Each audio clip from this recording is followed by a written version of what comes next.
সবাইকে স্বাগতম। আজ আমরা একসাথে একটা গ্রাফের ধাঁধা সমাধান করতে চলেছি। এই যে দেখছেন বিন্দু আর দাগ, এদেরও কিন্তু একটা নিজস্ব ভাষা আছে, সংখ্যার ভাষা। চলুন সেই ভাষাটাই শিখে নেওয়া যাক। দেখুন, এই গ্রিডটা অনেকটা একটা ম্যাপ বা পাজেলের মতো লাগছে, তাই না? চারদিকে শুধু বিন্দু ছড়ানো। প্রথম দেখা একটু হিজিবিজি মনে হতে পারে, কিন্তু ঘাবড়ানোর কিচ্ছু নেই। আমরা কিন্তু একসঙ্গেই একদম ধাপে ধাপে এর সব রহস্য বের করে ফেলব। কিন্তু প্রশ্ন হলো, এই যে সাধারণ কিছু বিন্দু আর রেখা, এরা কিভাবে সংখ্যার সাহায্যে একটা গল্প বলতে পারে? এটাই কিন্তু আমাদের আজকের মূল আকর্ষণ। চলুন এই মজার জার্নিটা শুরু করা যাক।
আচ্ছা, তো সবার আগে আমাদের জানতে হবে এই গ্রিডের প্রত্যেকটা বিন্দুর সঠিক অ্যাড্রেস বা ঠিকানাটা কি। চলুন সেটাই আগে বের করা শিখি। এই ঠিকানাটা কি আমরা বলি স্থানাঙ্ক বা কোঅর্ডিনেটস। এটা হলো একজোড়া সংখ্যা, ব্র্যাকেটের ভেতর x, y এভাবে লেখা হয়। ব্যাপারটা খুবই সোজা। প্রথম সংখ্যা মানে x আপনাকে বলে দেবে মূল বিন্দু থেকে ডানে কত ঘর যেতে হবে, আর দ্বিতীয় সংখ্যাটা y বলে দেবে সেখান থেকে ঠিক ওপরে কত ঘর যেতে হবে। কোনো বিন্দুর ঠিকানা বের করাটা কিন্তু একদম সহজ, মাত্র কয়েকটা স্টেপ। প্রথমত সবসময় শুরু করতে হবে একদম মাঝখানের পয়েন্ট মানে 0 থেকে। এটাকে আমরা বলি মূলবিন্দু। তারপর এক্স অক্ষ বরাবর ডানে যেতে হবে প্রথম সংখ্যাটা অনুযায়ী, আর সবশেষে ওয়াই অক্ষ বরাবর ওপরে যেতে হবে দ্বিতীয় সংখ্যাটা অনুযায়ী। ব্যাস, পেয়ে গেলেন আপনার পয়েন্ট। চলুন একটা উদাহরণ দিয়ে দেখি। ধরা যাক আমরা ডি বিন্দুটা ঠিকানা খুঁজছি। কি করতে হবে? প্রথমে মূল বিন্দু থেকে শুরু করি। ডানে গেলাম 1 ঘর, তারপর সেখান থেকে সোজা উপরে গেলাম 1, 2, 3, 4, 5 ঘর। তাহলে ডি বিন্দুর স্থানাঙ্ক কি হল? ঠিক ধরেছেন, 1,5। দেখলেন তো, একদম জলের মতো সোজা। এই দেখুন, এখানে আমরা গ্রাফের সবগুলো বিন্দুর স্থানাঙ্ক একটা টেবিলের মধ্যে গুছিয়ে দিয়েছি। আপনারা চাইলে এখানে একটু থেমে নিজেদের বের করা উত্তরগুলোর সাথে মিলিয়ে নিতে পারেন। তো আমরা এখন বিন্দুর ঠিকানা পড়তে পারি, কিন্তু এখানেই শেষ নয়। আসল মজা তো শুরু হবে এখন। এই বিন্দুগুলোর মধ্যে কি কোনো সম্পর্ক আছে? এরা কি কোনো বিশেষ প্যাটার্ন তৈরি করছে? চলুন খুঁজে বের করা যাক। এখানেই আসছে একটা নতুন আইডিয়া, সমরেখ বিন্দু বা কোলিনিয়ার পয়েন্ট। নামটা শুনে কঠিন মনে হলেও ব্যাপারটা একদমই সহজ। যদি কয়েকটা বিন্দু একই সরল রেখায় থাকে, মানে একটা স্কেল বসালে সবগুলো বিন্দু ওই লাইনের উপর পড়ে, তাহলেই তারা সমরেখ। গ্রাফটার দিকে আবার তাকান, পরিষ্কার দেখতে পাবেন। যেমন ধরুন সি, ডি আর ই বিন্দু তিনটা। দেখুন এরা একদম একটা সোজা লাইনে আছে, তার মানে এরা সমরেখ। আবার অন্যদিকে এ, সি আর জি বিন্দুগুলো দেখুন, এদেরকে কি কোনোভাবে এক লাইনে আনা যাচ্ছে? যাচ্ছে না, একটা ত্রিভুজের মতো তৈরি হচ্ছে, তাই এরা অসমরেখ। আরেকটা দারুণ উদাহরণ আছে কিন্তু এই গ্রাফে। সি, আই আর এফ বিন্দুগুলোর দিকে একটু খেয়াল করুন। এদের স্থানাঙ্কগুলো কি কি? সি হল 1,3, আই হল 3,3 আর F হল 5,3। লক্ষ্য করেছেন কিছু? হ্যাঁ, প্রত্যেকটার y স্থানাঙ্ক কিন্তু একই, মানে 3। আর ঠিক এই কারণেই এরা একটা নিখুঁত আনুভূমিক বা হরিজন্টাল লাইন তৈরি করেছে। তার মানে এরাও সমরেখ। দাঁড়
তাহলে আমরা বিন্দু পড়া শিখে গেলাম, আবার তাদের মধ্যে সম্পর্কও বের করতে পারছি।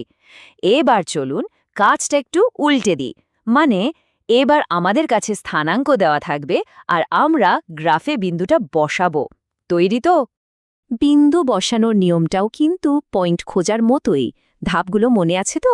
প্রথমে মূল বিন্দু মানে 0 থেকে শুরু, তারপর এক্স স্থানাঙ্ক দেখে তত ঘর ডানে যান, এরপর ওয়াই স্থানাঙ্ক দেখে তত ঘর ওপরে যান। ব্যাস, যে জায়গায় পৌঁছালেন সেখানেই একটা ডট দিয়ে দিন, হয়ে গেল আপনার পয়েন্ট। চলুন তাহলে হাতে কলমে করে দেখা যাক। আমাদের কাছে দুটো পয়েন্ট আছে, 0,5 আর 3,3। আসুন এগুলোকে গ্রাফে বসাই। প্রথমে 0, 5, তার মানে x হল 0, y হল 5। তো মূল বিন্দু থেকে ডানে বা বামে আমরা কোথাও যাব না, একদম 0। শুধু সোজা ওপরে যাব 5 ঘর। এই তো পেয়ে গেলাম পয়েন্টটা। এবার 3,3, মানে 3 ঘর ডানে আর তারপর 3 ঘর ওপরে। আরে, এটা তো আমাদের গ্রাফের আই বিন্দুটা। আচ্ছা,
এবার একটা মজার জিনিস ভাবুন তো, যদি আমরা এমন কিছু পয়েন্ট বসাই যাদের এক্স আর ওয়াই স্থানাঙ্ক দুটোই সমান, যেমন ধরুন 11, 22 বা 66, এগুলোকে গ্রাফে বসালে কি হতে পারে বলে মনে হয়?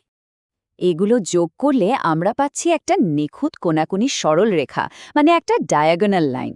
তার মানে কি? তার মানে হলো এই বিন্দুগুলোও সমরেখ। গণিতের আসল সৌন্দর্য কিন্তু লুকিয়ে আছে এই রকম প্যাটার্ন খুঁজে বের করার মধ্যেই।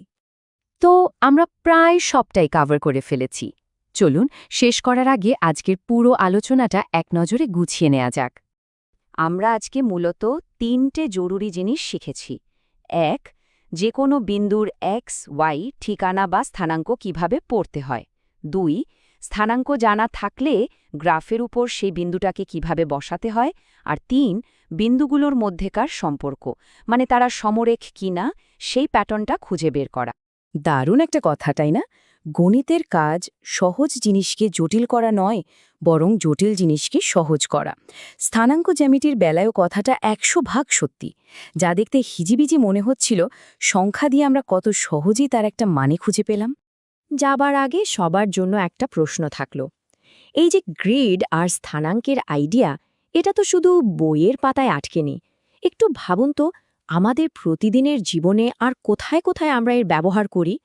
গুগল ম্যাপ থেকে শুরু করে ভিডিও গেম বা কোনো ডিজাইনের কাজে কোথায় নয়, একটু খুঁজলেই দেখবেন এর উত্তরটা কিন্তু আমাদের চারপাশেই ছড়িয়ে আছে।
আচ্ছা, একটা গ্রাফের মধ্যে আঁকা সাধারণ একটা লাইন, সেটা যে আমাদের চারপাশের পৃথিবীর কত গল্প বলতে পারে, এটা কি কখনো ভেবে দেখেছেন? এগুলো কিন্তু শুধু আঁকিবুকি না, এগুলো দিয়ে আমাদের বাস্তব জীবনের অনেক সমস্যার সমাধান করে ফেলা যায়। চলুন আজ আমরা সেটাই দেখব। ভাবুন তো, একটা গ্রাফ পেপারের উপর টানা ছোট্ট একটা লাইন, কি করে এটা 10টারও বেশি আলাদা আলাদা সমস্যার সমাধান করতে পারে? চলুন আজকের এই আলোচনায় আমরা গ্রাফ পড়ার এই অসাধারণ ক্ষমতাটাকেই আনলক করি। আমরা ধাপে ধাপে দুটো আলাদা কেস স্টাডি দেখব। প্রথমে থাকবে পেয়ারার দামের হিসেব, আর তারপর এক ভ্রমণকারীর যাত্রার গল্প। আর মজার ব্যাপার হলো, সবকিছুই আমরা জানব শুধু একটা গ্রাফ দেখে। তো চলুন আমাদের প্রথম কেস স্টাডিতে চলে যাই। এখানে আমরা দেখব কিভাবে একটা সাধারণ চার্ট থেকে ফলের দামের খুঁটিনাটি বের করা যায়। এই যে গ্রাফটা দেখছেন, এটা আসলে দুটো জিনিসের মধ্যে সম্পর্ক দেখাচ্ছে: কয়টা পেয়ারা কেনা হচ্ছে আর তার জন্য মোট কত টাকা লাগছে। দেখুন, নিচের যে আনুভূমিক লাইনটা মানে এক্স অ্যাক্সিস, সেটা হলো পেয়ারার সংখ্যা, আর উপরের দিকে যে লম্বা লাইনটা মানে ওয়াই অ্যাক্সিস, সেটা হলো টাকায় মোট দাম। যে কোনো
গ্রাফ ঠিকঠাকভাবে পড়তে গেলে সবচেয়ে সবচেয়ে জরুরি প্রথম কাজটাই হলো এর অ্যাক্সিস বা অক্ষের স্কেলটা বোঝা। এখানে দেখুন এক্স অ্যাক্সিসে প্রতি দুটো ছোট ঘর মানে হলো একটা পেয়ারা, আর ওয়াই অ্যাক্সিসে প্রত্যেকটা ছোট ঘর মানে 1 টাকা।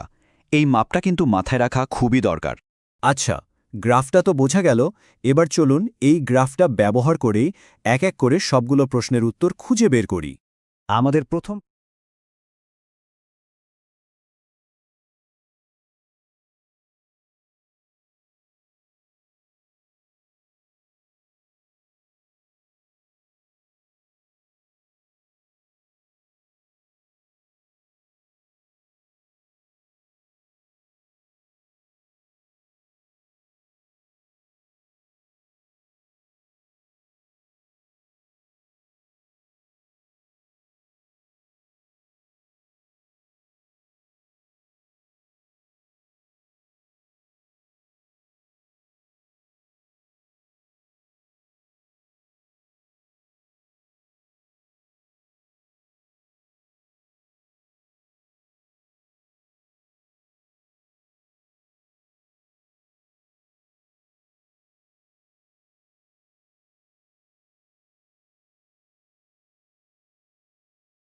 প্রশ্নটা ছিল পেয়ারার সংখ্যা আর দামের মধ্যে সম্পর্কটা ঠিক কী রকম।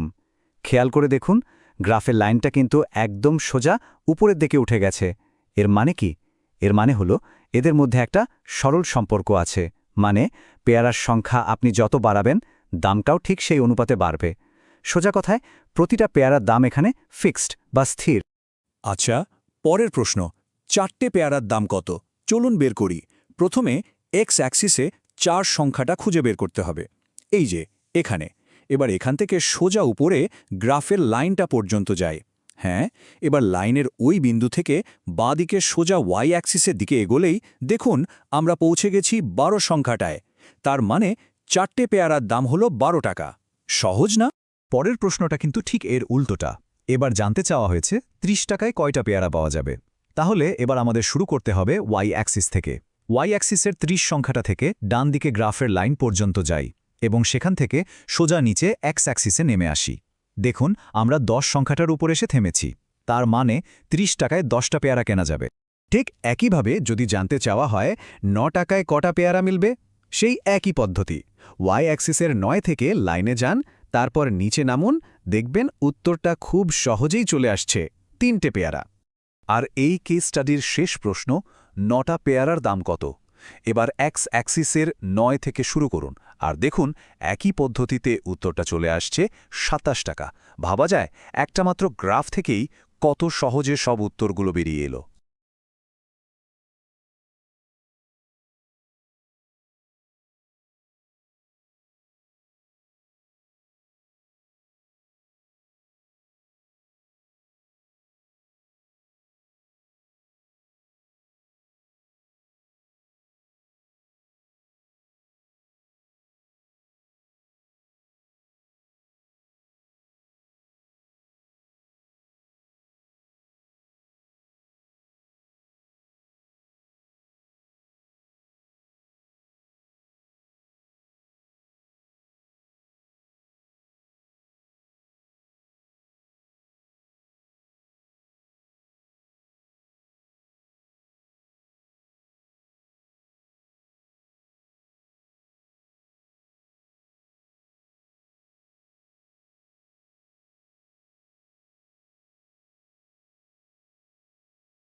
তো পেয়ারার হিসেব তো আমরা বুঝে গেলাম।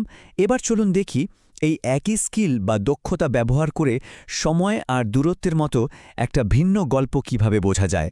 আমাদের এই দ্বিতীয় গ্রাফটা, এটা একজন ভ্রমণকারীর যাত্রার গল্প বলছে। এখানে নিচের দিকে এক্স অ্যাক্সিসে আছে সময়, মানে কত ঘন্টা লাগছে, আর উপরের দিকে ওয়াই অ্যাক্সিসে আছে অতিক্রান্ত দূরত্ব কিলোমিটারে। আর এই যে সোজা লাইনটা, এটা আমাদের বলছে যে ভ্রমণকারী কিন্তু একটা কনস্ট্যান্ট বা স্থির গতিতে এগিয়ে চলেছে। আবারও সেই একই কথা। আমাদের প্রথম কাজ হল অ্যাক্সিসের স্কেলটা বোঝা। এই গ্রাফে এক্স অ্যাক্সিসে প্রতি দুটো ছোট ঘর মানে হল 1 ঘন্টা, আর ওয়াই অ্যাক্সিসে প্রত্যেকটা ছোট ঘর মানে কিন্তু 5 কিলোমিটার। এটা খেয়াল রাখাটা খুব জরুরি, কারণ স্কেলটা আগের গ্রাফের চেয়ে একদম আলাদা।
বেশ, স্কেল তো বোঝা গেল।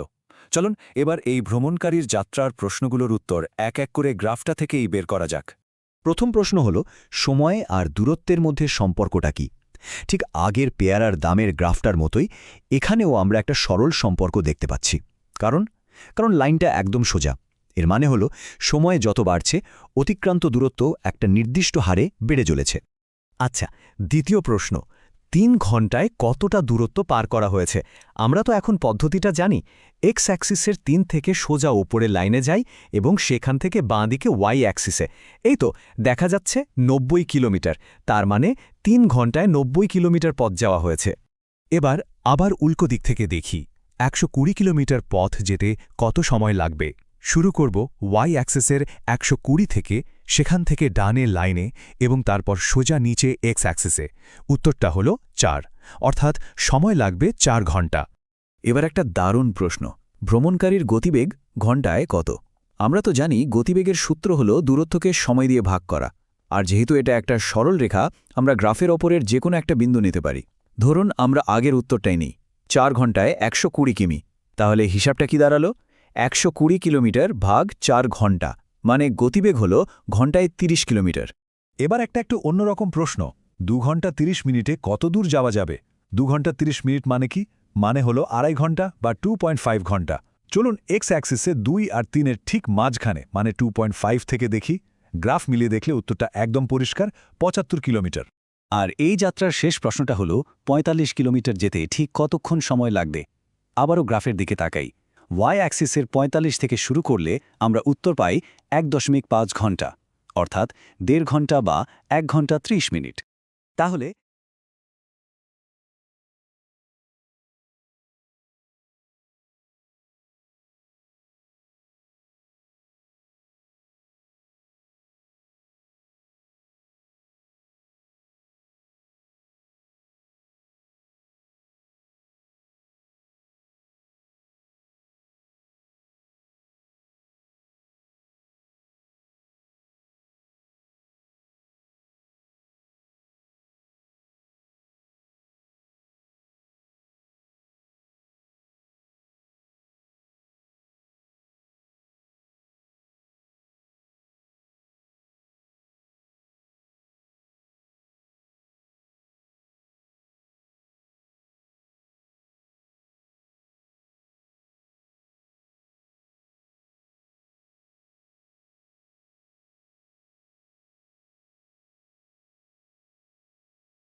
এই যে দুটো আলাদা উদাহরণ আমরা দেখলাম, এখান থেকে মূল শেখার বিষয়গুলো কি?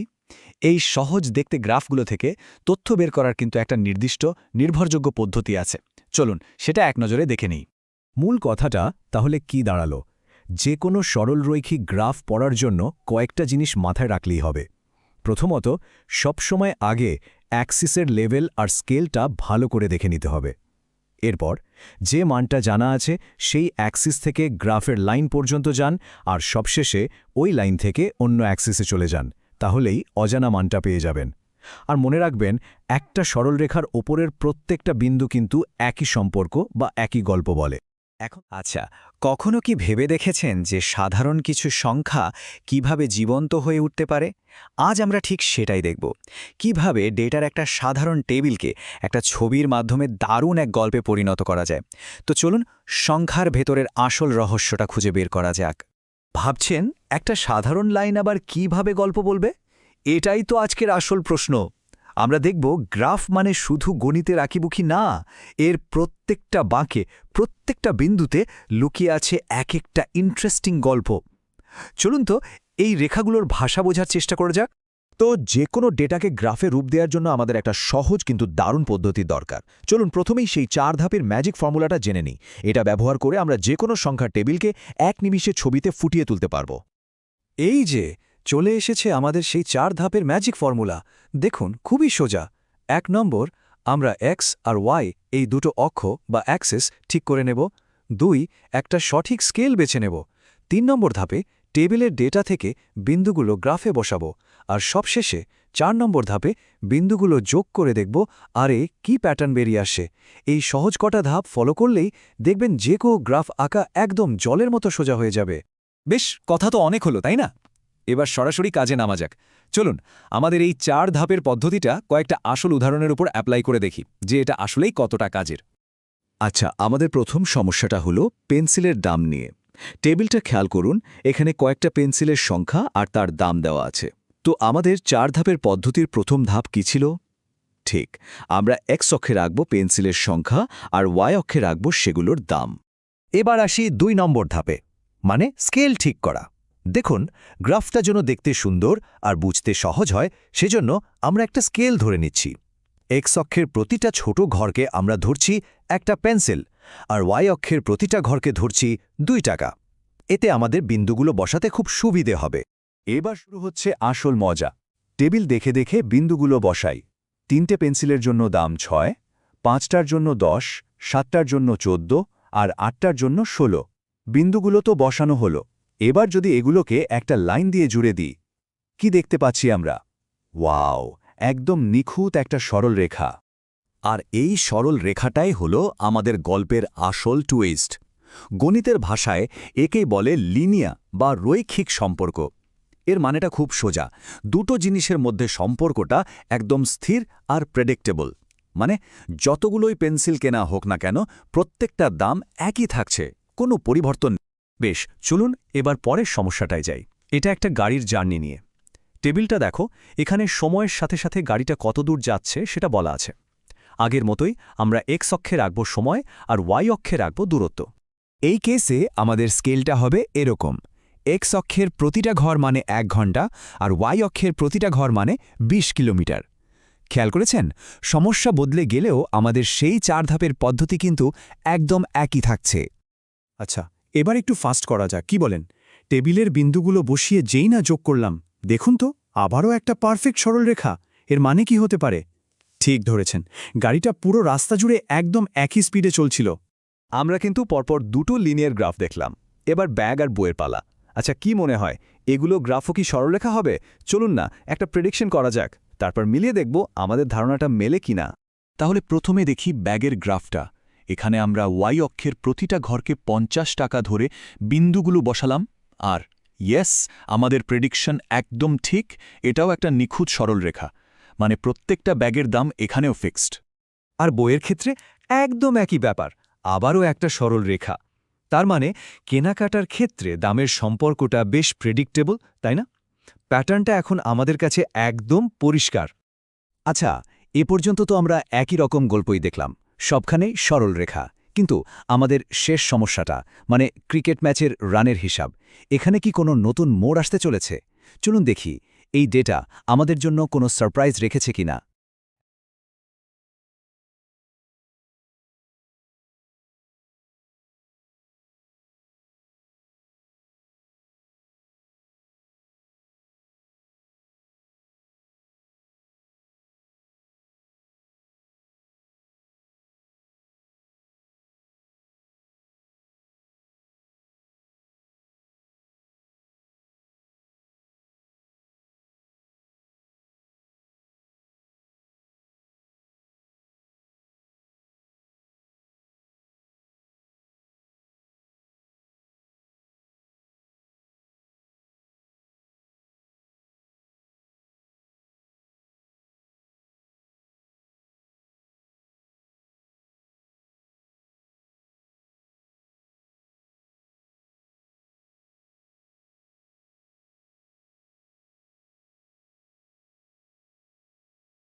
এখন দেখুন এই স্লাইডটার সবচেয়ে মজার ব্যাপার কি, আমরা যখন বিন্দুগুলো বসাচ্ছি প্রথম 3টা বিন্দু কিন্তু সুন্দর একটা সরল রেখা তৈরি করে, কিন্তু শেষ বিন্দুটা খেয়াল করুন, 7 নম্বর ওভারের শেষে 24 রান, এটা কিন্তু লাইন থেকে একটু নিচে নেমে গেছে। এর মানে কি দাঁড়ালো?